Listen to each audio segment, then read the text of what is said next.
আমরা দীর্ঘদিন থেকে নানাভাবে জেনে আসছি যে শবে বরাতে ভাগ্য ঠিক হয়, ভাগ্য নির্ধারণ হয়। মূলত এটি নির্ভরযোগ্য কোনো কথা নয়। নবী করিম সাল্লাল্লাহু আলাইহি ওয়াসাল্লাম থেকে বিশুদ্ধ কোনো হাদিস দ্বারা এরকম কোনো কিছুই বর্ণিত হয়নি। বরং সূরা দুখান আয়াত নম্বর ৩ এবং ৪ যদি আমরা পড়ি তাহলে আমরা নিশ্চিত হই যে আল্লাহ রাব্বুল আলামিন বান্দার ভাগ্য সারা বছরে নির্ধারণ করেন হলো শবে কদরে, লাইলাতুল কদরে।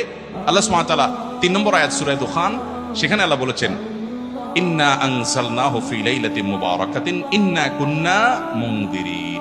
এরপরের আয়াতে ৪ নম্বর আয়াতে আল্লাহ বলেছেন ফিহা ইউফরাকু কুল্লু আমরিন হাকিম। অর্থাৎ আল্লাহ বলেছেন নিশ্চয়ই আমি কোরআন নাজিল করেছি একটি বরকতময় রাতে। আমি মানুষকে সতর্ক করছি এই কোরআন নাজিলের মাধ্যমে, যেন তারা ভুল পথে না যায়। এই কোরআন সতর্ককারী। তো কোরআন নাজিল করেছেন আল্লাহ তাআলা বরকতময় রাতে, এই আয়াতে আল্লাহ বলেছেন। এরপর আয়াতে আল্লাহ বলেছেন ফিহা, মানে যে রাতে কোরআন নাজিল হয়েছে ওই রাতেই, প্রতি বছর ওই রাতেই ইউফরাকু কুল্লু আমরিন হাকিম, সকল গুরুত্বপূর্ণ বিষয়গুলো ধার্য হয় সে রাতেই, যে রাতে কোরআন নাজিল হয়েছে। এবার প্রশ্ন হলো কোরআন নাজিল কোন রাতে হয়েছে?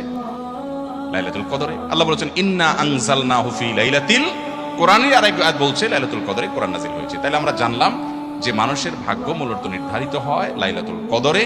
আমরা শবে বরাতে ভাগ্য নির্ধারণ হয় যেটা জানি, এটা মূলত সঠিক নয়। তাহলে আমরা জানলাম যে ভাগ্য নির্ধারণকারী রজনী হলো লাইলাতুল কদর।